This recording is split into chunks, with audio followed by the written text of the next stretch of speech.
அனைவருக்கும் வணக்கம். இன்றைய நாள் எல்லோருக்கும் இனிய நாளாக அமையட்டும். எனக்கு ஆதரவு தந்து கொண்டிருக்கும் அனைத்து நல்லுள்ளங்களுக்கும் எனது மனமார்ந்த நன்றிகள்.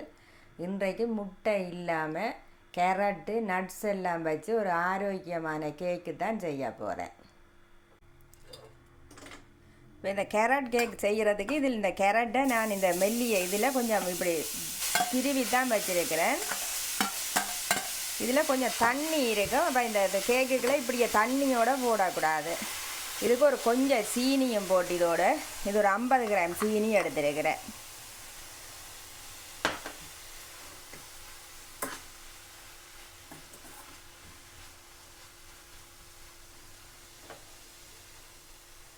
ஐம்பது கிராம் சீனி தான் இதுக்கு போடுறது. மற்றது டின்பாலில் தான் செய்ய போகிறேன் இந்த கேக்கு.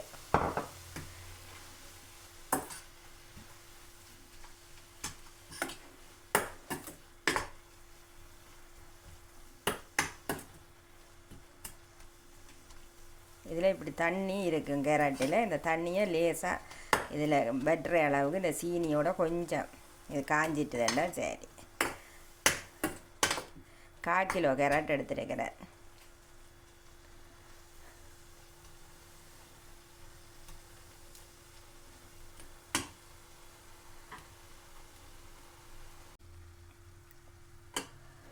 இப்போ இவ்வளவு வட்டினா சரி. இப்போ இந்த அளவில் இதை நிப்பாட்டிட்டு அடுப்பு நிப்பாட்டிட்டேன். இது ஆறட்டு இருந்து ஆறுனா பிறகு தான் கேக்குகளை போடணும். இது 250 கிராம் பட்டர் எடுத்துருக்கிறேன்.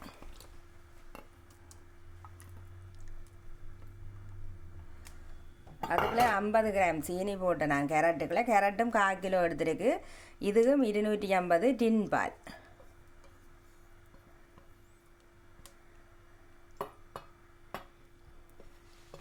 மற்றது இது ஒரு 150 கிராம் பேரிச்சம்பழம் வட்டி வச்சுருக்கிறேன். இது 100 கிராம் விளாம்ஸ் எடுத்துருக்குது. இந்த வால்நட்ஸு இது 75 கிராம் இருக்குது. இது கஸ்கொட்டை இருக்குது, அதுவும் 75 கிராம் எடுத்துருக்கிறேன். மற்றது ரவை தான் போட போகிறேன் இதுக்கு. இது 250 கிராம் ரவை. மற்றது இது ஒரு 150 கிராம் தயிரும் எடுத்துருக்குது. புளிக்காத தயிராக இருக்கணும்.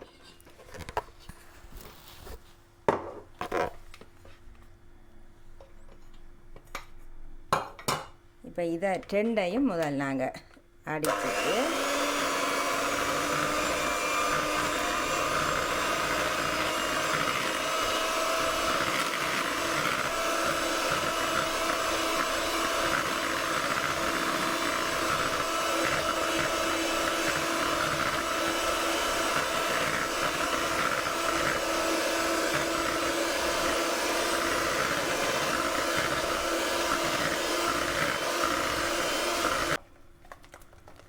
இப்போ நான் இது ரெண்டையும் மிஷினால் அடிச்சிட்டேன். இனி இதுக்கு மிஷின் தேவையில்லை. இதுக்குள்ளே நாங்கள் இந்த தயிர் 150 நல்ல புளிக்காத உடன் தயிர் எடுத்து வச்சுருக்கிறேன்.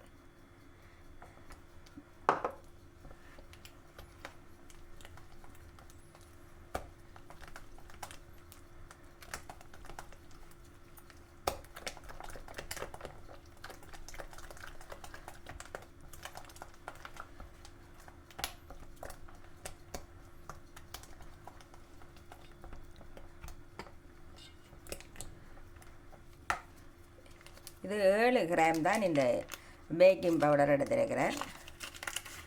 இதை இந்த ரப்பைகளை போட்டு குழச்சி போட்டு போடுவோம்.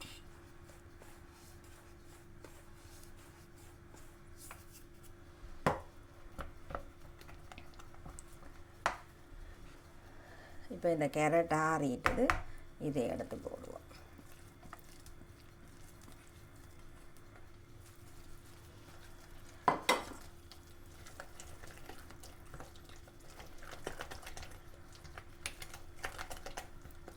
இது முட்டை போடாததால் பெருசாக நாங்கள் இந்த மிஷினால் போட்டு அடிக்கணுமெண்டு இல்லை. இவ்வளவுமே போதுமானது தான். இப்போ பேரிச்சம்பழம்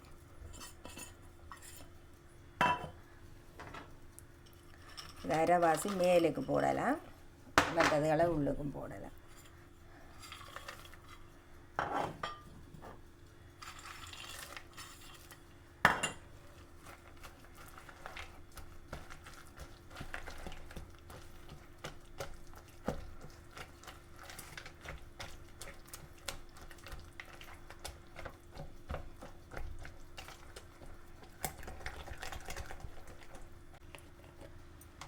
இப்போ இதுக்குள்ள கொஞ்சம் வேனிலும் விட்டுட்டு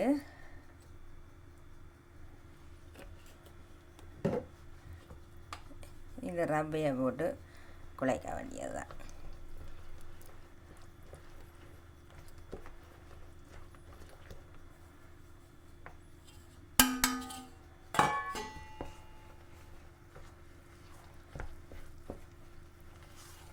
வலு குயிக்காக செய்திடலாம் இந்த கேக்கு.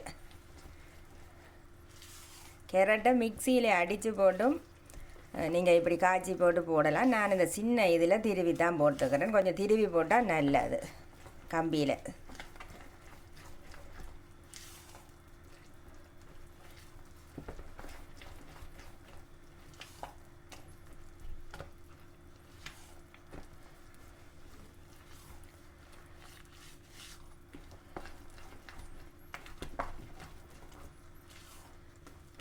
இப்போ நாங்கள் தட்டில் விட்டுட்டு பார்ப்போம்.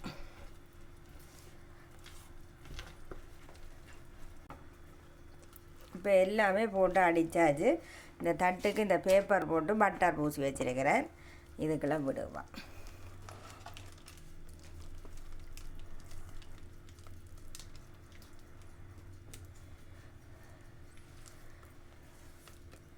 காக்கிலோ டின்பால் தான் இதுக்கு இனிப்புக்கு விட்டுக்கிறேன். வேறு சீனி அந்த கேரட் அதில் நான் வாட்டின போது அந்த கேரட்டுக்குள்ள ஒரு 50 கிராம் சீனி போட்டது, அவ்வளோதான். மற்றது இந்த டின்பாலின் இனிப்பே போதும் இவ்வளோத்துக்கும்.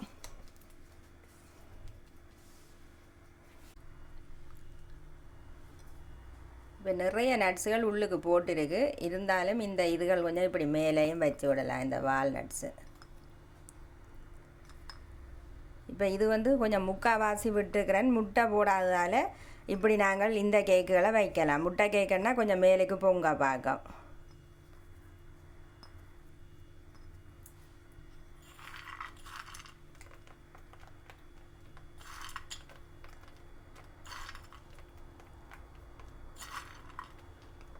நிறைய நட்ஸ் போட்டு நட்ஸுக்கும் கேரட்டும் போட்டு வைக்கிறது நல்லா இருக்கும் இந்த கேக்கு.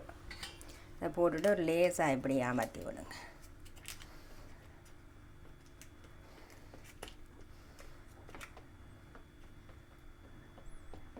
இப்போ நான் இந்த பூர் 140 அரை மணித்தியாலம் ஹீட் பண்ணிட்டேன். அரை மணித்தியாலம் ஹீட் பண்ணி போட்டு தான் வைக்கணும். 140 வைக்கிறேன்.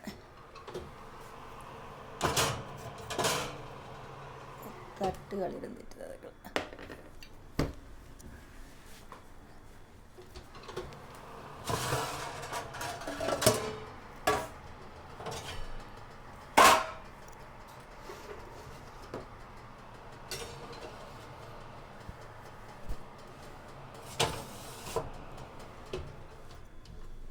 இதுக்கு 1 மணித்தியாலம் டைம் வைக்கிறேன்.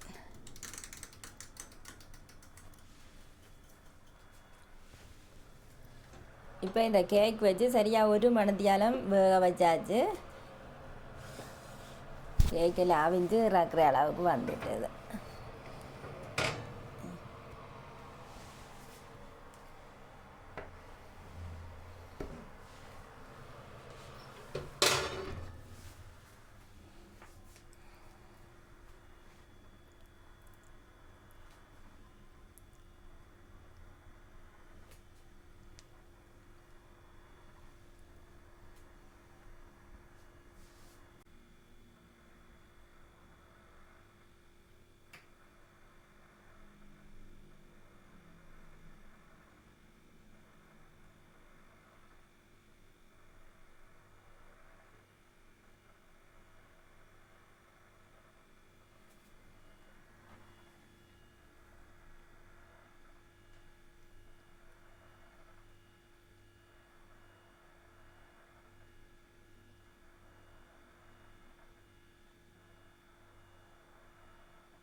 நல்ல ஆரோக்கியமான ஒரு நட்ஸு கேரட் எல்லாம் போட்டு செய்த கேக்கு செய்து இது ஆறிட்டுது.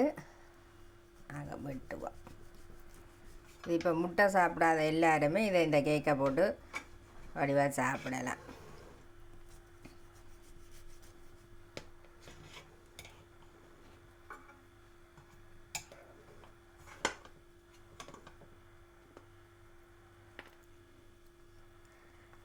தரமாக வந்திருக்குது. நல்ல கேரட் எல்லாம் போட்டு நல்ல கலராகவும் நல்ல இதே மாதிரி நிறைய நட்ஸு பேரிச்சம்பளம் எல்லாம் போட்டு ஒரு ஆரோக்கியமான கேக்கு நீங்களும் போட்டு சாப்பிடுங்க.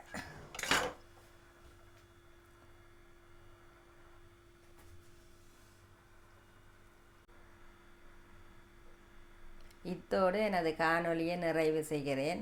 லைக் பண்ணுங்கள், ஷேர் பண்ணுங்கள், கொமெண்ட் பண்ணுங்கள், சப்ஸ்கிரைப் செய்து எனக்கு ஆதரவு தாருங்கள். உங்களின் விலை மதிக்க முடியாத நேரத்தை ஒதுக்கி எனது காணொளி பார்த்த அனைவருக்கும் நன்றிகள்.